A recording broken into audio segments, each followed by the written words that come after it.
Okay, everybody, David Parsons here. You are listening to Nostalgia Trap. Thanks so much for tuning into the show. We've got a great one for you today. This week, we're talking about evangelical Christianity. Now, that's something that, if you're a follower of American history, you know that, the evangelical movement, evangelical Christianity has been a formative part of American culture and society since the very beginning, but it's taken on a very particular resonance in our time. I certainly associate the evangelical movement with the Republican Party, the kind of war on terror, particularly that took over the American political discourse during the George W. Bush years. I mean, evangelicals were front and center for a lot of that stuff.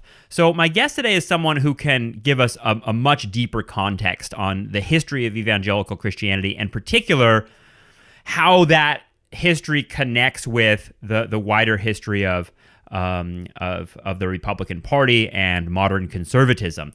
So her name is Kristin Du Mez. She is a professor of history at Calvin University.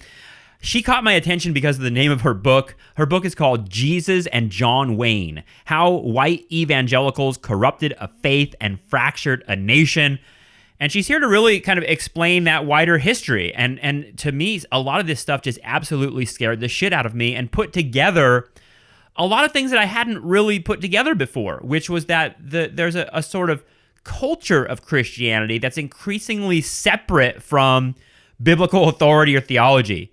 In other words, it has nothing to do with Christianity in some respects. And there's this passage right in her introduction where she lays out sort of, what are the political positions that white evangelicals take, and it's absolutely stunning. So I want to read this quick piece because it's so fucking terrifying. But here you go. Here is a little bit of Jesus and John Wayne by Kristin Du Mez. Donald Trump did not trigger this militant turn. His rise was symptomatic of a long-standing condition. Survey data revealed the stark contours of the contemporary evangelical worldview. More than any other religious demographic in America, white evangelical Protestants support preemptive war, condone the use of torture, and favor the death penalty. They are more likely than members of other faith groups to own a gun, to believe citizens should be allowed to carry guns in most places, and to feel safer with a firearm around. White evangelicals are more opposed to immigration reform and have more negative views of immigrants than any other religious demographic. 2/3 support Trump's border wall. 68% of white evangelical Protestants, more than any other demographic, do not think that the United States has a responsibility to accept refugees. More than half of white evangelical Protestants think a majority non-white U.S. population would be a negative development. White evangelicals are considerably more likely than others to believe that Islam encourages violence, to refuse to see Islam as part of mainstream American society, and to perceive natural conflict between Islam and democracy. At the same time, white evangelicals believe that Christians in America face more discrimination than Muslims.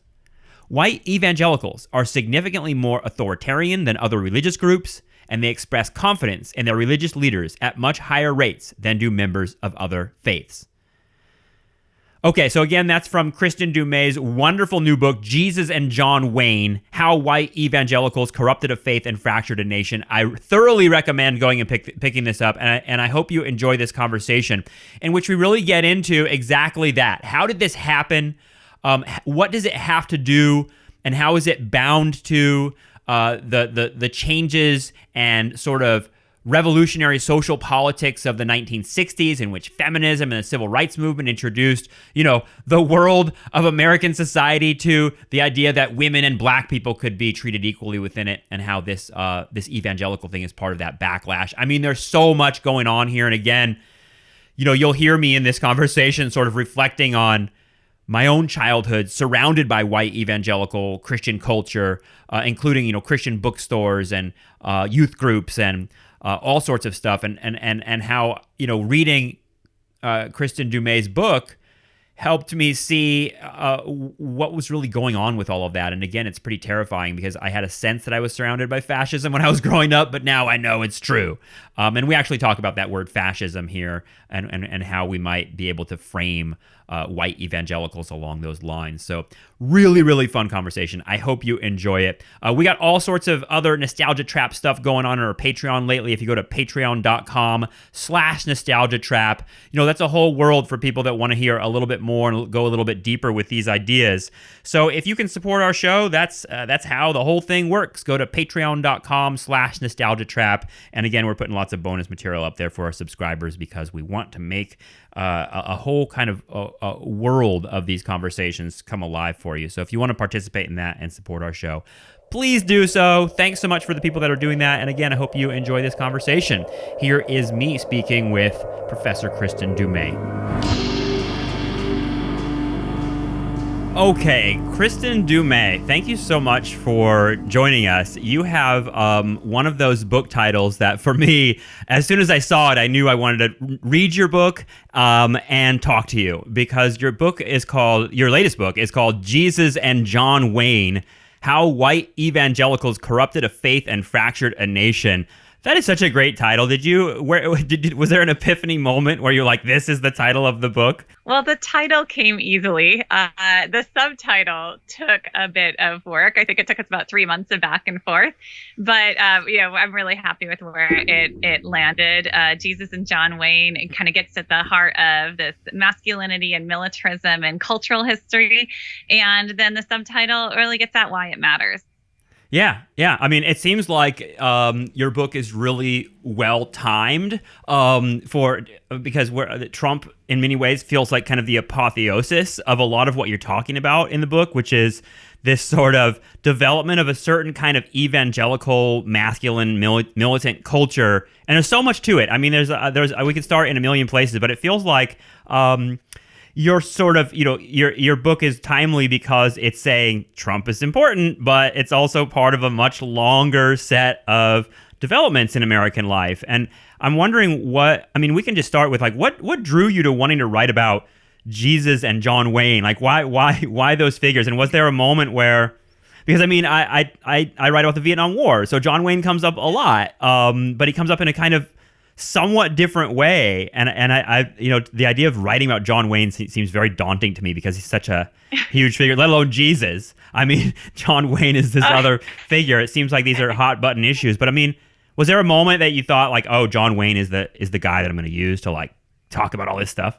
Yeah, that was very late in the writing process, actually. I did not start off writing a book about John Wayne. I mean, I don't think I would have had the guts to do that and take on a legion of John Wayne fans. But I actually started the research for this book around 15 years ago. So long before it was clear that Trump was going to be kind of the final chapter. And I started researching it in the early 2000s because some of my students, I teach at a Christian university, brought me a book called Wild at Heart. And this was a book, I had been lecturing on Teddy Roosevelt in my U.S. history course, showing students how ideas of gender and nation are linked, and American empire and militancy. And they said, yeah, Professor Du Mez, you're going to want to look at this book. And it was all the rage at that time in Christian colleges, churches, a very militant vision of Christian masculinity. And Teddy Roosevelt was one of the authors, John Eldridge's heroes. And that was right around the time of the Iraq War, when we were seeing survey data that demonstrated how white evangelicals were really outliers when it came to support for the war, condoning the use of torture, support for preemptive war generally. And so I started playing around already then with understanding how evangelical ideals of gender were intertwined with this very militant foreign policy. So that was a long time ago, and I ended up setting the book aside for a bit for a couple of reasons. One, it wasn't first of all, it was incredibly disturbing stuff. It was ugly stuff that I was uncovering. And related to that, I wasn't sure how mainstream this all was. Was this really a fringe movement? I knew that millions of guys were reading this book, but I was just wrestling with that. So I set it aside, wrote another book on Christian feminism, started researching a book on Hillary Clinton, and then 2016 came around. And that kind of answered the question of, is this fringe or is this mainstream? And then I picked it back up again. Yeah, I mean, it seems like there's, and it's something you address right at the outset of your book in the introduction, is this sort of, I think there's a thought among like contemporary liberals that like they're confused by the people outside of the evangelical movement are sort of confused by it. And I would probably include myself in the sense that, I just think of it as something that's kind of scary to me. I was raised around a lot of this stuff, but I never really kind of connected. And I think that liberals tend to think, wow, why do evangelicals support a guy like Trump if he's into porn stars and he has such a like horrible personal morality? But your book seeks to sort of explain sort of that, right? Like kind of like how evangelicals married themselves to an ideology that seems like on the surface it might contradict some of their ideas about morality. So I wonder how that happened. It seems like it's a long process. Yeah, no, that's exactly right. So I think this kind of shock at white evangelical support for Trump, and we just keep returning, how could quote unquote family values evangelicals support a guy like Trump? And that bewilderment, I argue, comes from a fundamental misunderstanding of what we're talking about when we talk about family values evangelicalism. Historically, if you look at the emergence of family values evangelicalism, men like James Dobson or even Bill Gothard, a little bit more fringe, but they're really saying the same sorts of things about authority and about white patriarchal authority. And so if we put a kind of militant white patriarchy at the heart of family values evangelicalism, as I think we need to, then suddenly we don't see this huge disconnect with evangelical support for somebody like Donald Trump and their value system. So I just think that we need to be a lot more critical when we talk about moral values or family values and understand what they've always meant by these. And how the family value stuff like kind of connects to the war stuff, because I mean, reading your stuff, I think about the whole history of the 20th century, but especially, there's this clip that I've shown to my students in Atomic Cafe, a documentary that's about the Cold War and hysteria. And there's a clip of a priest.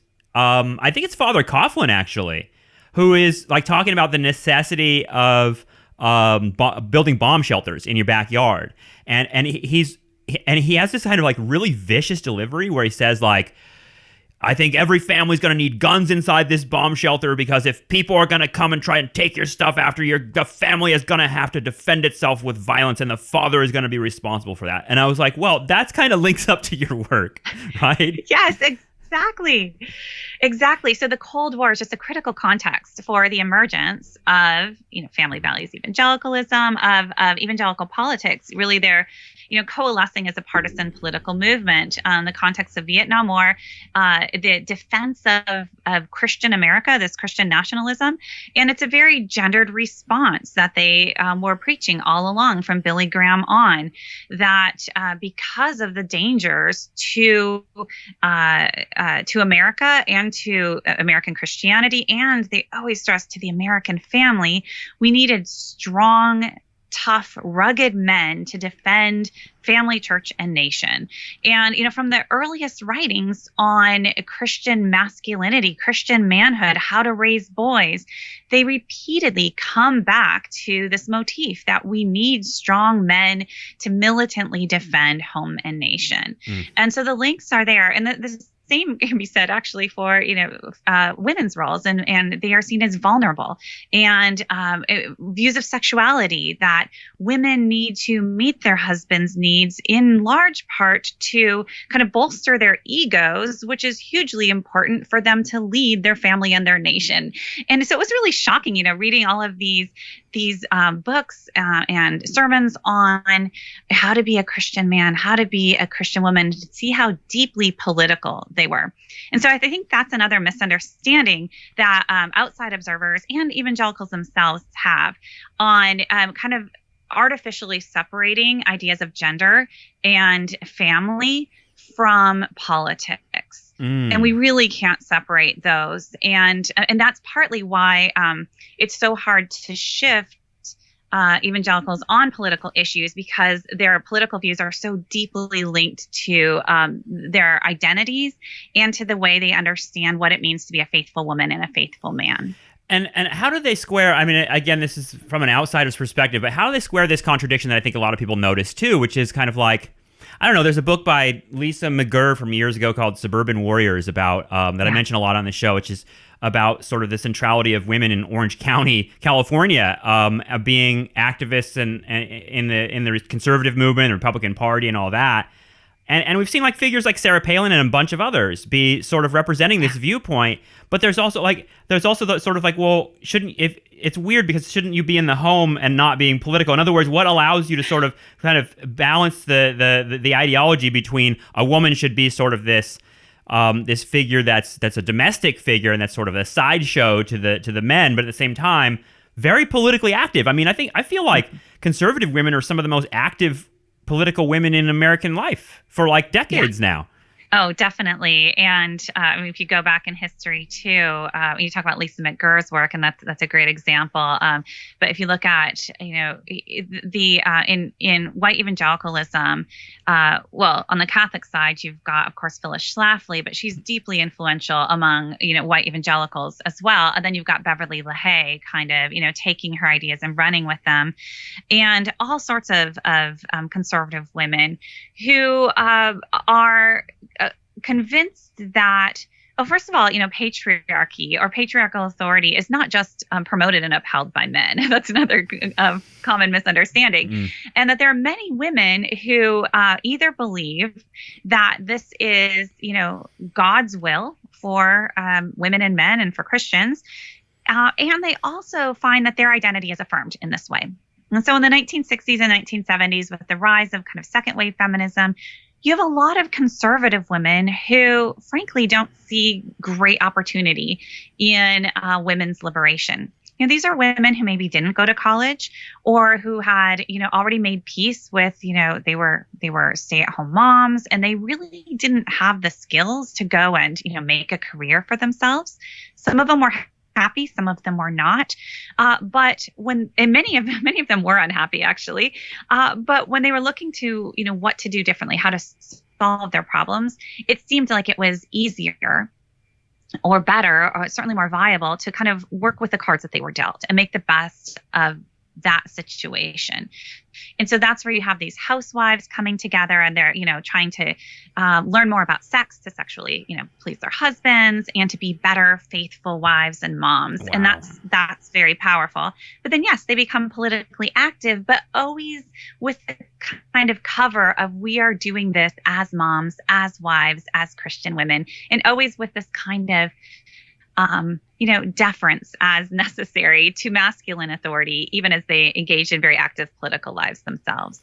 Yeah, it's weird because I think of the 60s and women active in the 60s, particularly around issues of war, and there were, moms for peace, and, there was also like this engaged kind of family idea that the mother and wife had some sort of political authority. It seemed like it kind of went both ways in the 60s, because there were women's groups who were sort of like connecting the idea of being a mother and losing their son in the war to, anti-war activism. But I'm wondering, in terms of evangelical, that word, because we throw it around a lot, and I mean, it's out there all the time. I feel like I've heard about it, especially when, it sounds like the time around when you were beginning this story 15 years ago during the George W. Bush years, we heard evangelical a lot, and it was certainly a part of my sort of beginnings of understanding how things worked. But it's, when I went and studied American history, I learned that word evangelical has a long history. It goes all the way back to the beginning of the nation. But I wondered, like, it's really tricky to define, but how do you define evangelical in modern terms? Like, what does that mean? 'Cause it seems like what you've done in your book, and I love the work that you've done, you're kind of like identifying as it's kind of cultural elements as well, right? Yeah. That there's sort of like a pop culture or a cultural sentiment that kind of almost seems more important than the religious element of it. Yeah, and they're not entirely independent, the religious from the cultural. But you're right. As I started writing book, I realized that it all really came down to how are we defining evangelical? And right now in scholarly circles, this is a very active debate, and sides have been drawn. And there are some folks who insist on defining evangelical as primarily according to a kind of theological rubric of beliefs. So, evangelicals are people who, uphold biblical authority, the centrality of Christ and Christ's atonement, and they're activists, and they emphasize the conversion, born again experience. Okay, so this is kind of the rubric. Now, if you use that, you can apply that very ahistorically, and you can look back and find quote unquote evangelicals in the 18th century and the 19th century, right? And you can look around the world today, and most global Christians are going to check those boxes, and they're going to be evangelical. In fact, many Black Protestants in America are going to check many of those boxes. And so suddenly you have this very diverse, theologically defined category that I think is fairly useless, at least for our purposes today. So as a cultural historian, I understand evangelicalism largely as a cultural movement, and the way that it is a kind of lived religion, the way that people experience it. I mean, my own students, many of whom come from even Christian schools and certainly Christian churches, evangelical churches, are extremely theologically illiterate, many of them. So then I question, how important is theology, or is a theological rubric to this identity? And when I talk to them, very much what it means to be a Christian, what it means to be an evangelical, if they even use that word, it's coming through pop culture. It's listening to Christian radio, reading Christian books, being shaped by the cultural products of contemporary evangelicalism. And so I just wanted to take that cultural formation seriously. Yeah, and I mean, it feels like a culture that it's a culture that's very familiar to me. Growing up around, and it feels like the Flanders from The Simpsons seem like that's my image. Is I grew up in Southern California in the suburbs, and surrounded by this stuff, and kind of. The moment to me that stood out that popped into my head while I was reading your book this weekend was, when the first Gulf War happened. I was alive during the first Gulf War. I was young, but I was hanging out at my neighbor's house who were big evangelical white Christian people, and the father cut out all these pictures of Saddam Hussein from magazines and put them on the wall in the garage and had us kids throw darts at him. And I every time I went over to their house, he was lecturing us about the Middle East and lecturing us about war and why we needed to go to war and everything like that. And we even we had coloring books that we drew Patriot missiles knocking Scud missiles out of the sky in Kuwait and stuff. And when I was a kid, I just thought oh well, they're just into the news, they're into the current events, and they really are patriotic. But reading your book this weekend, I was like, my God, these folks were really a part of what you're talking about, which is this sort of suturing of American militarism and American Christian culture. But again, they were never talking about Christ or Christian values along with that. It was all just hyper militant patriotism. That was the culture I got from them, and that part of it seems I don't know. Your book has explanatory power for things that happened in my childhood. I'll say that. Yeah.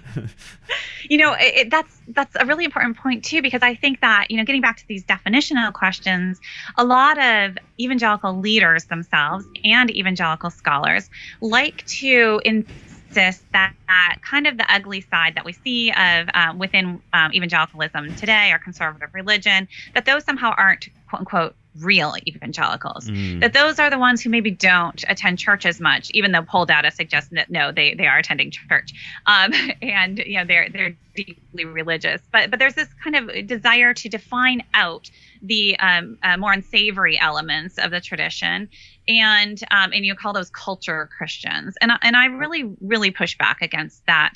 And instead, what I see is this cultural identity of church-going evangelicals, certainly, but then a unity that we see, kind of a bonding between these, cultural and church-going evangelicals, and then the God and country Americans, and this is where something like, Duck Dynasty has some explanatory power.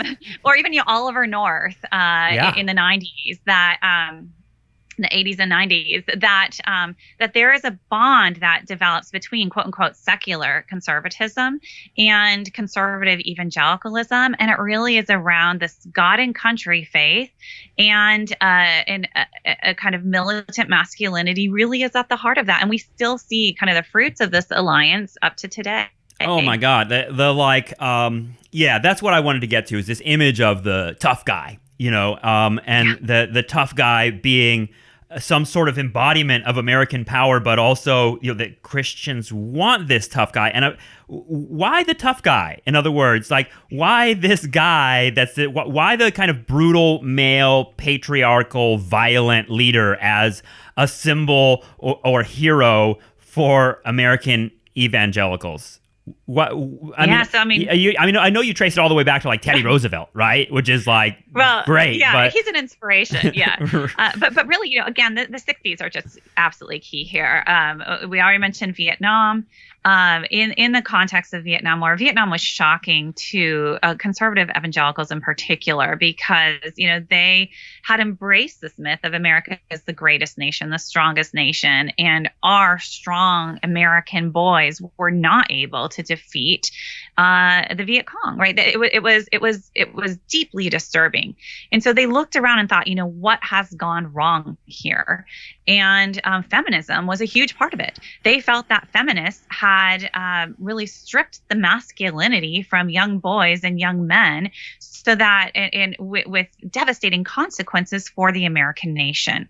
So feminism and liberalism were to blame for the lack of American strength, American power on the global stage. Mm-hmm. And, people like Jack Hyles are writing books that make this very, very explicit. They say, look what's happening on the battlefields of Vietnam. It is up to Christian parents to raise masculine boys into masculine men. And to do that, you need to give them firearms. You need to train them in the use of firearms, teach them fist fighting. And so it was really this idea that we need to defend Christianity and defend America. And you only do this, let's be real, through militancy.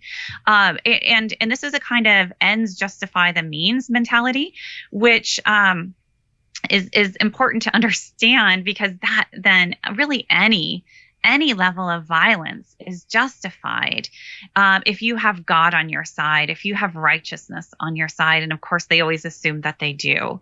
And that gets back to the John Wayne example too, right? I mean, John Wayne is a hero because he is never afraid to resort to violence when he needs to. And this is the American cowboy hero. Mm-hmm. I mean, there's so much written about like John Wayne and regeneration through violence and all that kind of stuff. But how does John Wayne turn into? I understand the tough guy part of John Wayne, but what about the Christian part of John Wayne? Like, how outwardly? Because I mean, I know John Wayne's politics were really reactionary, and there's that famous like Playboy interview and like, where he says a whole bunch of racist stuff. But what about the Christian part of it? Because it seems like I think I've probably heard John Wayne say things like It always sounded like bullshit to me. Like I wasn't sure if he was like actually going to church and actually into this. But was he how publicly Christian was John Wayne?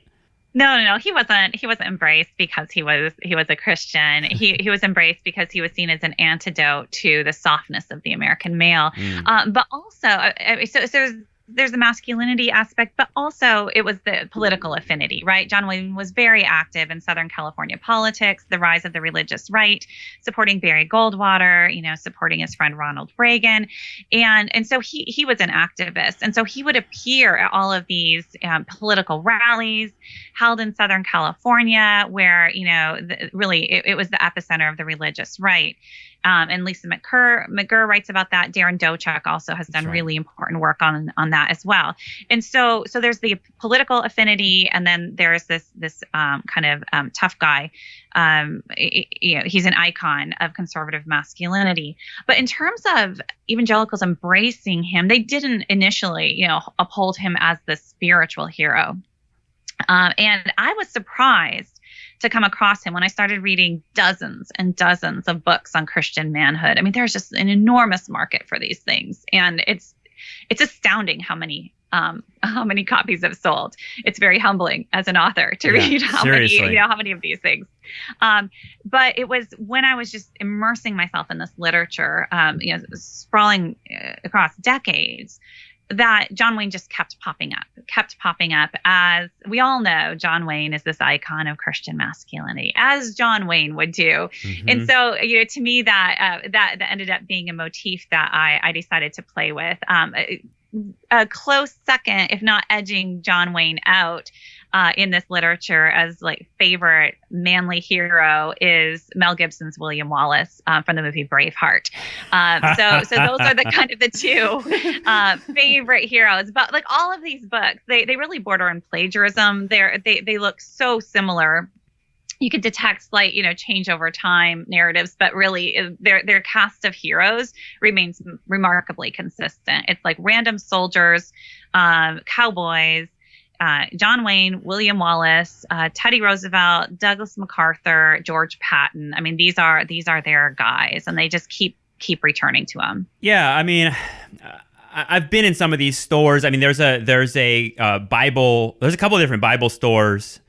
Bible stores, or I don't know if that's the right terminology, but Christian bookstores. There you go, Christian bookstores. I call them Bible stores, but there's a Christian bookstore near my house that I remember going into during this George W. Bush moment after 9/11, and I was kind of struck by it. It was before social media. I guess now I take pictures of it and blow it up on Twitter and say, "Look at all this," but like I just had to look at them and internalize how alienated I was from it. But it was like a lot of that stuff you're talking about, where there were what I remember were like prayer. There was a prayer calendar for George W. Bush, so it was like every day there were different prayers that you could do to like give strength to George W. Bush in dealing with. I mean, basically, it was a lot of like crusade terminology, or like kind of idea that this is the holy war against Muslims after 9/11, and so it feels like that the fact that it was a store, a kind of place where you go and like collect little baubles of Christianity seemed really, really important. And again, I think that a person like me and a person that a lot of like, I don't know, I don't call myself a liberal, but a lot of liberals in the United States they kind of like to laugh at that stuff. They kind of look at it and be like, it's like a Daily Show, like, oh, look how stupid these people are, look how freaky they are. But it seems like you're taking them a little more seriously. It seems powerful, right? It seems like it's a big part of explaining what's happened in America. Yeah, and first let me say that Christian bookstores have really gone the way of other brick and mortar bookstores. Most are not around anymore, and I really lament that for my own research purposes, because I was in the habit back in those days of regularly just walking through my local Christian bookstores just to see what's on their shelves, how are they framing things, which kind of cultural icons are important to them, and you're exactly right.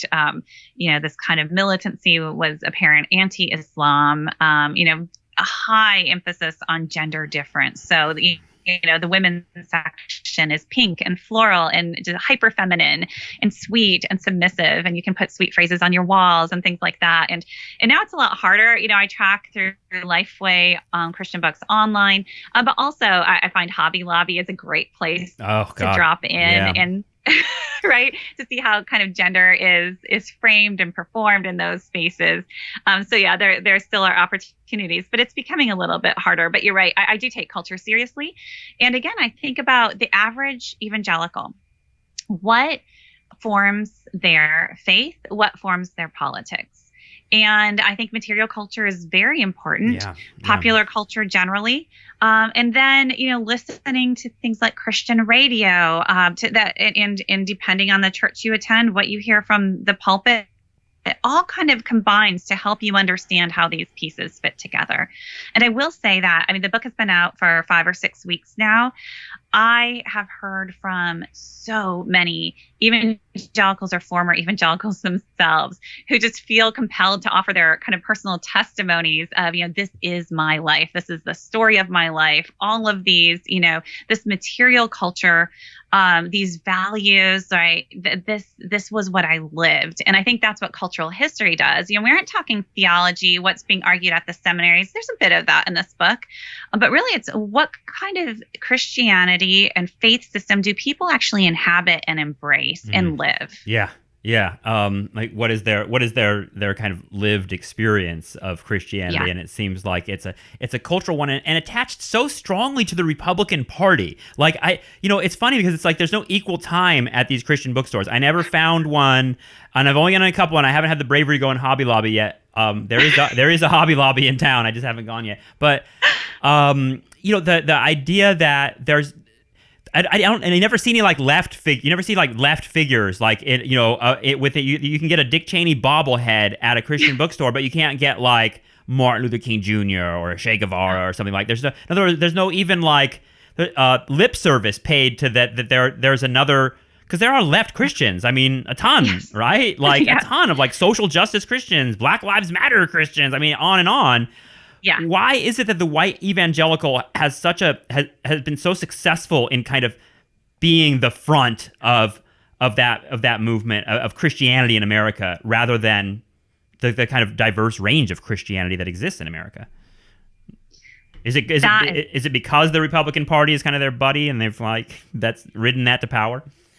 That is such an important and such a difficult question to untangle. I mean, I've been wrestling with this for years as I've been researching this, and part of my other historical research really, is looking at the religious formation of Hillary Clinton and the rise of the religious left and the fall and the rise and the fall, and so I continually ask this question of what are conservatives doing that liberals weren't able to do, and there are so many facets to that, but. First, to get to this question of the rise or the kind of loyalty, allegiance to the Republican Party, what I would say to that is it's not that evangelicalism has been in any way hijacked by the Republican Party, which isn't what you were saying at all, but that and these aren't kind of two separate entities that at some point recognize each other and then come together in an alliance. That evangelicals were instrumental in shaping some of the values within the Republican Party and have long been. And at the same time, Republicans were responding to many of the same things in the 60s and 70s that white evangelicals were responding against. And that's, civil rights movement, feminism, and again, the Cold War. And so the affinities they run deep. And then the exchange has been going on for decades, and so the loyalties just are really, really difficult to disrupt at this point. Then you also have, within conservative evangelical communities, and this is something I trace in the book as well, as a deep and longstanding suspicion of the media, of any non-Christian sources of information. This idea that we hold the truth, Christian truth, that God has given us this special knowledge and authority, and outside of our circles, so very us versus them, there is no truth. And so for decades, evangelical leaders have been teaching followers to be highly suspicious of the media. And we're seeing the fruits of that in this moment to devastating effect. But this has been going on for a very long time. Now, that said, something like Fox News or talk radio, Rush Limbaugh, although secular, quote unquote secular, is kind of like within the fold for many. Like these are our people, these are our values, but quote unquote mainstream media just don't trust them. And so I think that's also what we're looking at. So it's very difficult to kind of disrupt these deep-seated loyalties. Yeah, and it feels like, the fake news era, it comes from that in some ways, or the sense that it seems like the white evangelical culture you're describing intersects with a sort of conspiracy theory or idea that, that many Americans have, not just evangelicals, that like there's a real story underneath the story, and it seems like that's a very compelling. It's the Matrix, right? Like you've been lied to your whole life, and now you're going to take the pill and you're going to find out what the real story is. It's Alice in Wonderland, whatever. It seems like that's a very compelling human kind of impulse that's been introduced into our culture in this specific way, which is this sort of distrust of the media, distrust of the mainstream story. I'm wondering about the race thing, because I haven't really talked about that. In the 60s, it feels like a lot of what we're talking about is backlash, and like you said, backlash about feminism, backlash about the war and not winning the war. But also, like, I look at Trump and I look at, so much of the Republican Party as this sort of backlash to the racial changes of the 1960s. How much was that on the surface from evangelicals in the 60s? Yeah. It depends which evangelicals you're looking at. So among Southern evangelicals, absolutely. And then if we follow migration patterns, we're talking McGurr and Dochuk's work here. We see that Southern evangelicals were, Southern California Sunbelt evangelicals. And so you see this continuity there. And even tracing back to the 19th century of Southern evangelical ideas of masculinity, they entail asserting kind of racial hierarchy, racial control over dependents, by which they mean women, children, and African Americans. So there's this deep history that they are drawing from. That said, or in addition to that, it's a trickier story to tell when you get to Northern evangelicals, because although they will be deeply influenced by this strand of Southern evangelical racism, many Northern evangelicals have remained, especially across the generations now, oblivious to this, to the racist motivations within their own broader tradition. And so it's really hard to have these conversations with many evangelicals who personally absolutely do not think they are racist, right? Who think that racism is something that, happened in the 60s or in the 20s, or it was the Ku Klux Klan, but it is definitely not them. And yet what I try to demonstrate in this book is that their religious faith is just it is a white religious construct. It is their faith identity is a white Christian identity. Their ideas of masculinity, of masculine power, of who gets to wield that power are deeply connected to their white identity, and in many cases, implicit white supremacy, if not explicit white supremacy. And so if you look at their heroes, again, all of their heroes, white guys, who don't just happen to be white, but often demonstrate their power by subduing non-white populations. So, pick any John Wayne movie or, again, Teddy Roosevelt, great example, that you have this kind of, cowboys versus Indians or, non-white people. And we're going to bring order and we're going to bring stability. And again, the ends will justify the means. And so, again, like even now, if you go into a Hobby Lobby store, I recommend it. And as a cultural historian of religion, it's another place that I drop in regularly. Their knickknacks, they have a lot of knickknacks. They're all sorts of cowboy memorabilia, lots of guns that, fake guns that you can plaster on your wall, including, welcome signs that say, we don't call 911, and there's a couple 6-shooters and, that kind of a welcome to my home sort of thing. Sure. But you'll also see a lot of pro law enforcement, wall hangings, sayings, little figurines. And frankly, anti-Black Lives Matter. So you can buy a thin blue line American flag. You can buy plaques that say, let's see, how does it go? I stand for the flag, kneel for the Lord, that sort of thing. And so this racial identity is deep within white evangelical ideals of masculinity, ideals of social order, ideals of who real Americans are, all of this. But it is coded. And so, white evangelicals will pick that up. This is patriotic. This is good. This is Christian, and not be fully aware of the racial connotations of this merchandise and of their own value system, which doesn't mean that it's not racist, but it gets a little complicated in how you talk about it and how you have to confront this just deeply entrenched notions of white supremacy. I really don't like all of that. I really don't like all that culture. I feel like that's exactly what I expect to find in Hobby Lobby, is that sort of stuff. But wow, I didn't realize it'd be so explicit. I mean, honestly, am I going too far when I hear fascism here? Because that's honestly what I hear when you're describing this. Yes. I know that word is just everywhere now, but this sounds like the heart of American fascism to me. So that's an important question, and early on, when I first started publishing on this, 2017 was when I put out my first piece on white evangelical masculinity, militarism, time to Trump's inauguration. And right after that, I was contacted by a historian of 1930s Germany. And he shared with me some of his documents. And word for word, they were interchangeable with the primary sources I was looking at on white Christian masculinity. In white evangelicalism.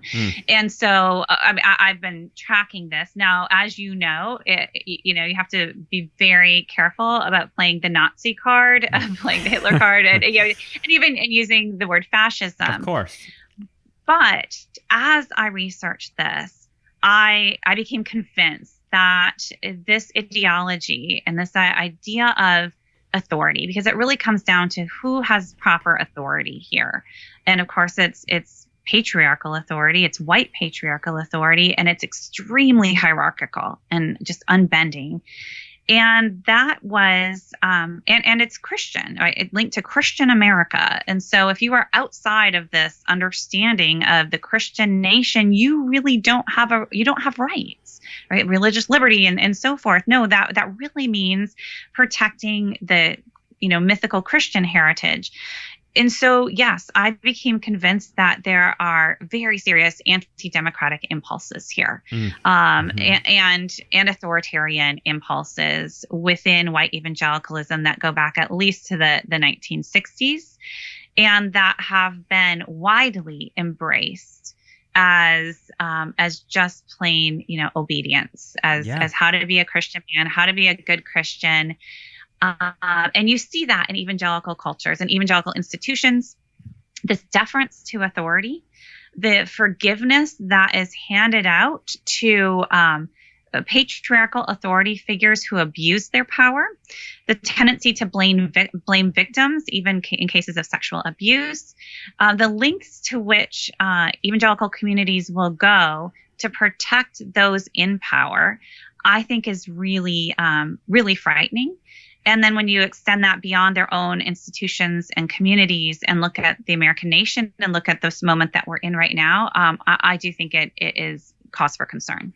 Oh, yeah. I mean, I don't think you're alone in that. I mean, and it's funny because I know those words get thrown around a lot, Nazi and Hitler and fascist, et cetera, when people are talking about Trump, and it can be very unhelpful, but at the same time, it's important to kind of, to me, like recognize exactly what we're dealing with, because Trump seems like he embodies this figure more than certainly any other American president. I mean, Ronald Reagan, I think of him as sort of a tool of the evangelicals, but I don't think of him as a super religious guy at the same time. And Trump separates that even more. Trump is, I don't know if Trump goes to church. I don't know how theologically literate he is. It seems like it's no and no. Yeah, it's honestly just. I mean, the fakeness of the connection is so upfront. I mean, do the evangelicals just not care that like this guy is not really with? I mean, it almost shows like the bankruptcy of the whole culture, because you're like it's not connected to any theology. It's not connected to any Christian values. It's literally all we have now is the tough guy with the gun who's super racist. Yes. Yeah. And within the evangelical community, there are variations of, how people come to terms with their support for Trump. And some, obviously want to insist that he is God's chosen one and that God has sent him for this moment and that God's hand is upon him. But many are, no, he's not particularly Christian. He certainly isn't the best Christian who ever lived. But again, he's the guy we need in this moment. And that's why I think an interesting sign is how few evangelicals are actually hoping that Trump will step aside and that Mike Pence will step in, right? Pence is, he checks all of the boxes in terms of faith and values and politics, but frankly, I mean, he's just not tough enough. He's not gonna do what Trump is doing for them. So the toughness is more important, you're saying, than like, because here's Pence, like here's your guy. Like if you're evangelicals, here's your guy. Like he's very anti-gay, anti-feminist, all the anti boxes you want as a white evangelical, and yet. He's not. No. He's not their guy. a tough guy that's willing to murder. Wow. Right. That's so scary. Yeah. And, looking back to, so my outside field in graduate school was 20th century Germany. And I lived for a time in Germany. And so again, to kind of bring that comparison into this conversation, since I guess we can now. Sure. One of the things that always fascinated me and that I really want to go back and understand more deeply is the role of what Holocaust scholars will talk about, the bystanders in the 1930s and 1940s, the role of the churches in Germany and the dynamics there. And I think that, and history never repeats itself, right? We're not talking about, the exact same dynamics at all. But I still think that there are lessons that could be drawn. And so what I've been really paying attention to in white evangelical or just white Christian communities in the United States in the last 4 years is not just the ringleaders here, not just the Jerry Falwell Jr.'s and Robert Jeffresses, but the average people in the pews who are maybe all in, maybe quietly all in, who might call themselves apolitical, but they're still going to vote Republican, might quietly defend Trump, but especially those who are uncomfortable, who sense that this is a step too far, but don't feel that they can say so publicly. And that's a group that is just fascinating to watch right now. And many of them are reaching out to me, I will say, since the publication of this book.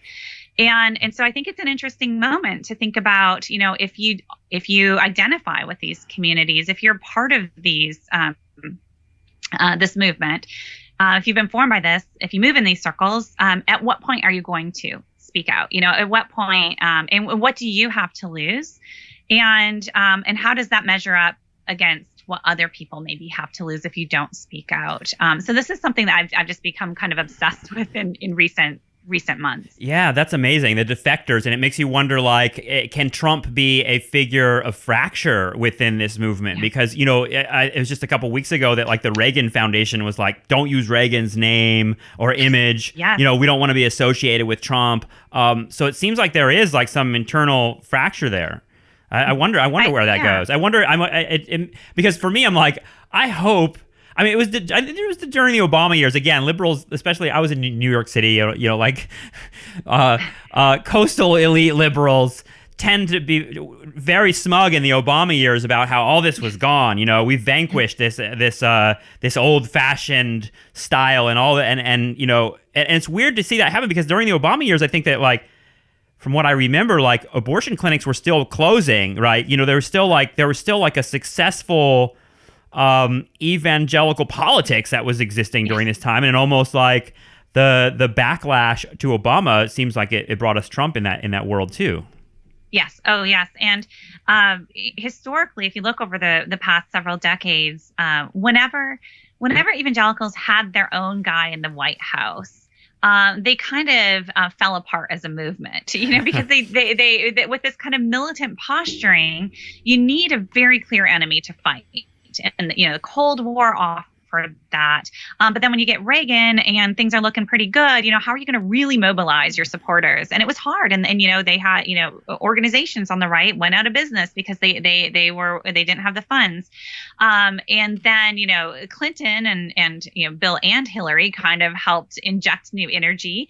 Then George W. Bush, things were great for a little bit, but, into his presidency a few years, then not so much again, and it seemed to be falling apart. And so you kind of see this cycle. And then they received the gift of Barack Hussein Obama, and they really, really doubled down after 2008, in part because they saw a slight defection of white evangelical voters, particularly younger voters, who finally crossed parties and voted for Obama, and that terrified them. And people like Dobson and Wayne Grudem, and really all of these leaders on the religious right took this very, very seriously, worked to mobilize, worked to really stoke up fears. Yeah. And it worked incredibly incredibly well, and that sets us up for Trump. But so many of the political narratives that talked about Trump's appeal didn't understand the role of evangelical leaders in stoking that culture of fear.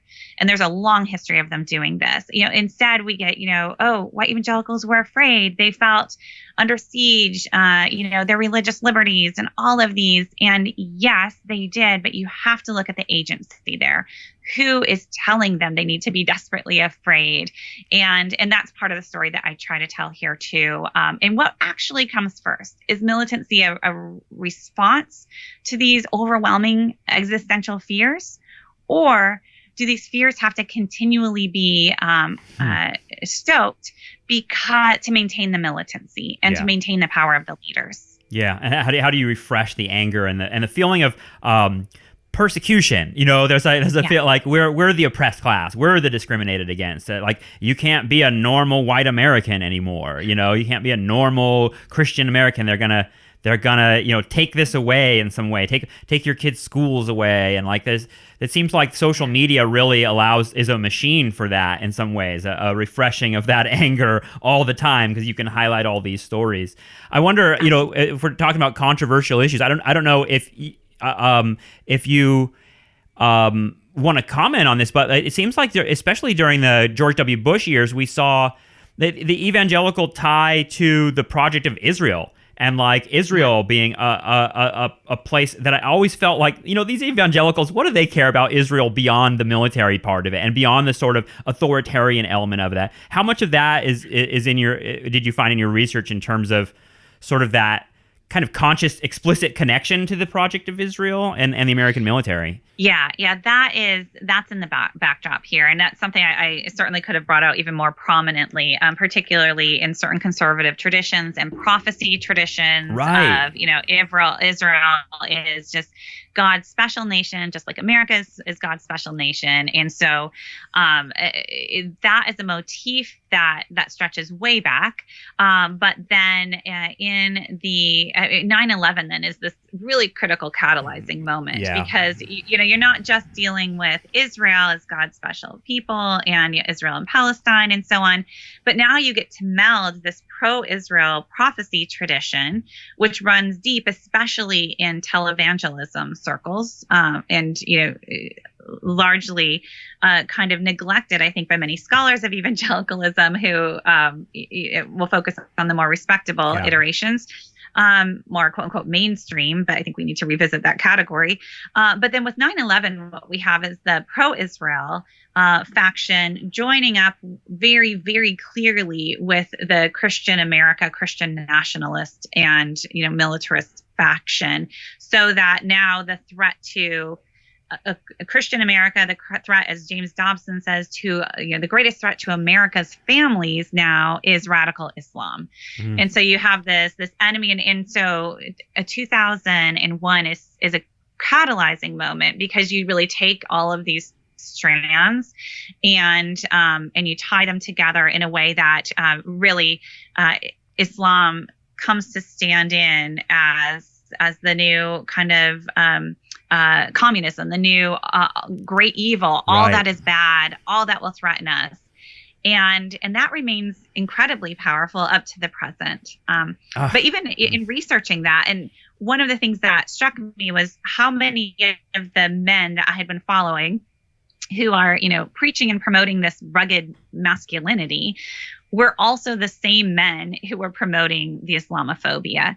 And even to the point of, promoting fraudulent, quote unquote, ex-Muslim terrorists who they knew perfectly well were frauds, and still, again, kind of promoting them on the speaking circuit, in their own publishing, which again, that was the moment that really crystallized this question of, what comes first here? Is it fear? Is it militancy? And once I saw the kind of fake Muslim terrorists and how popular, and some of these guys are still speaking and still getting support from Wow. Christian leaders and Christian organizations still today, and they've been thoroughly discredited.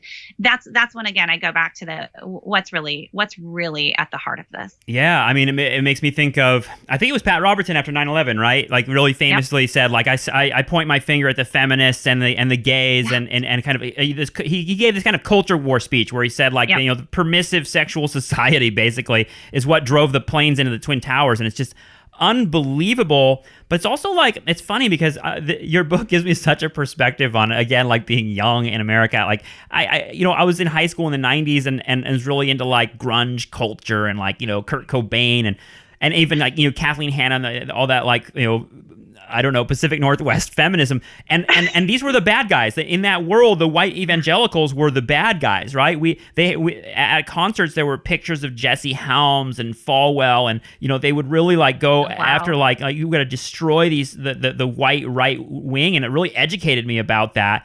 And I felt like, those figures were old-fashioned guys that were just going to die off. But when 9/11 happened, I was a little bit older. I was in my 20s. By the time that happened, I was like, oh, fuck. Like, we're going to have power here from this culture war that we thought was just going to kind of wane away as we all became progressive and pro-gay and liberated.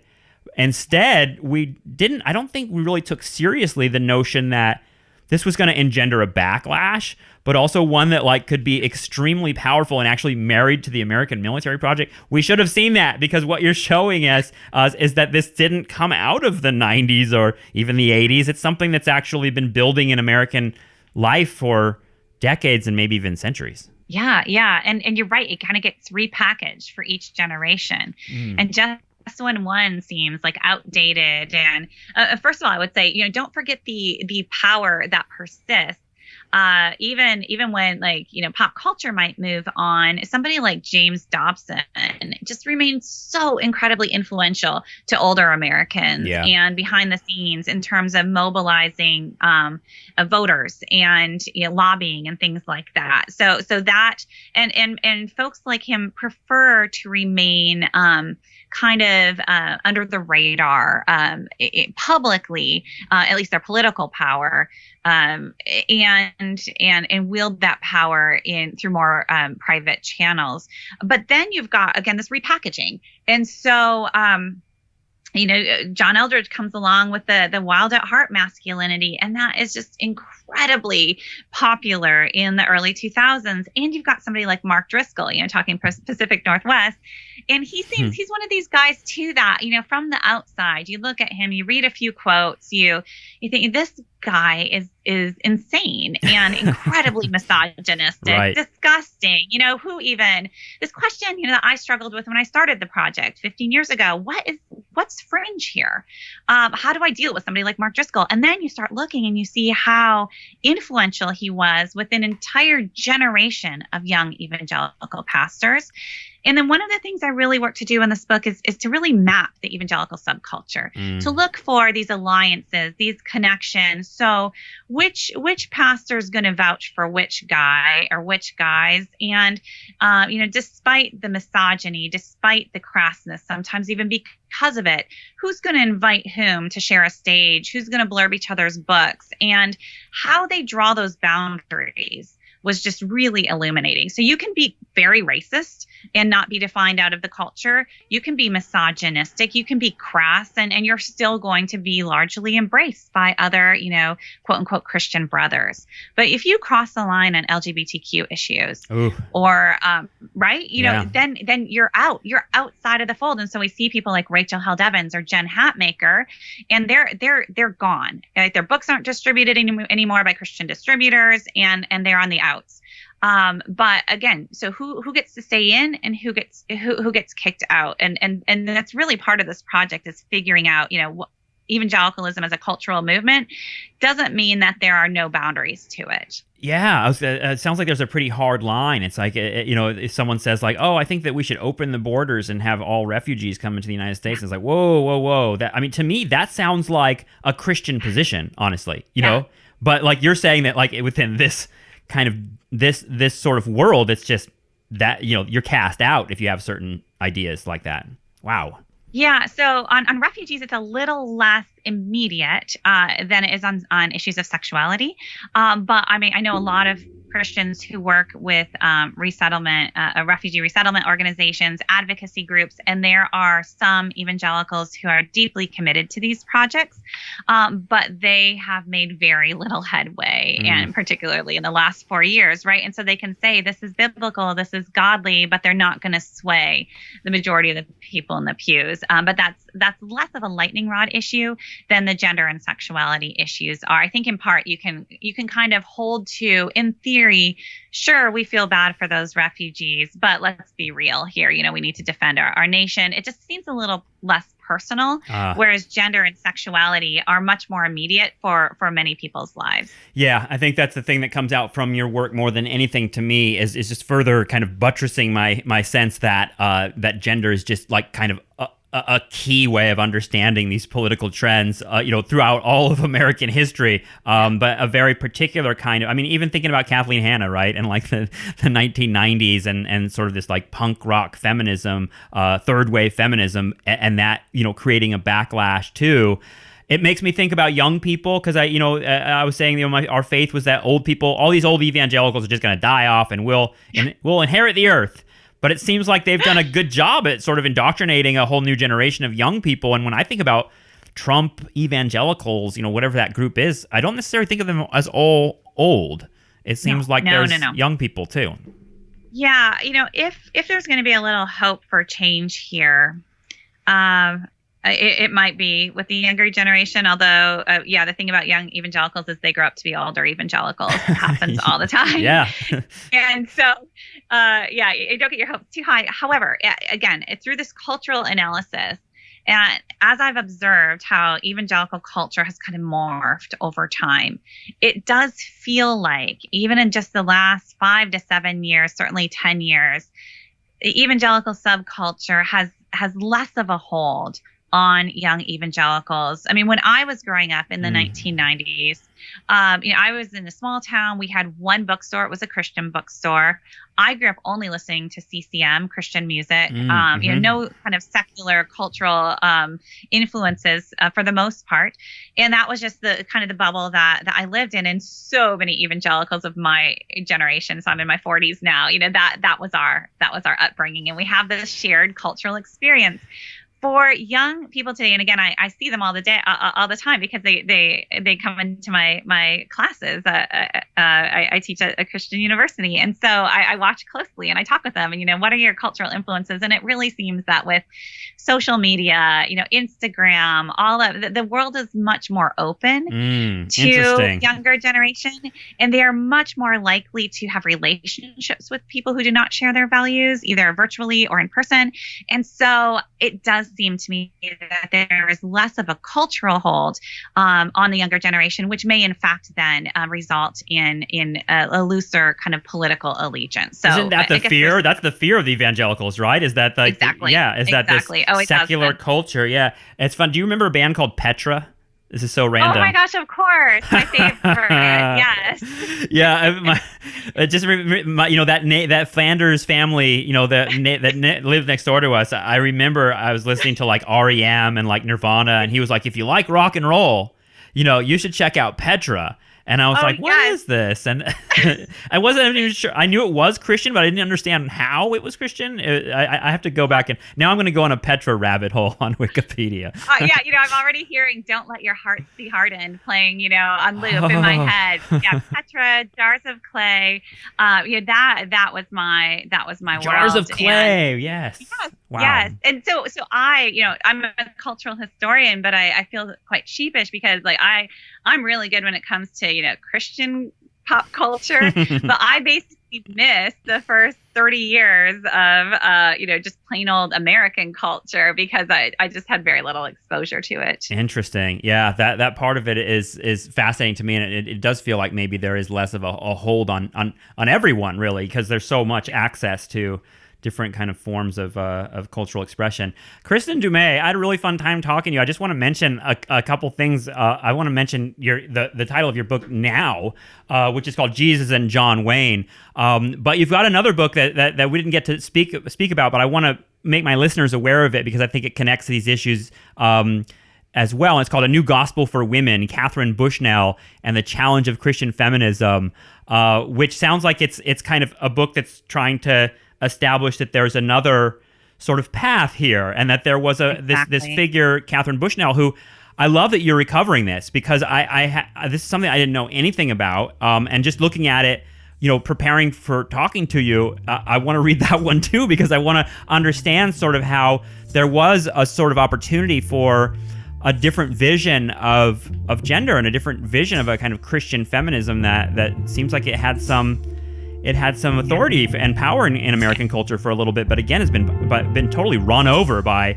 all the stuff you talk about in your second book. So exactly. Yeah. You can see if you read the first one how I got to Jesus and John Wayne. Yeah. Thank you so much, Chris. I really appreciate it. Oh, thank you. It's been great. Okay, I want to give a giant thank you to my guest, Kristin Du Mez. Go pick up her book, Jesus and John Wayne, How White Evangelicals Corrupted a Faith and Fractured a Nation. It has so many more details of how these developments took place over the last few decades right in front of our eyes, and really, to me, is a critical part of understanding how we got to the weird, horrific cultural place and political place we are in 2020. So go check that out. Thank you, Kristin Du Mez, and thank you everyone who's supporting the show. We've got lots of bonus stuff out there for our patrons. Go to patreon.com/nostalgiatrap if you want to support our show and get access to that stuff. We really appreciate it, and we'll talk to you again very soon. Take care. Bye-bye.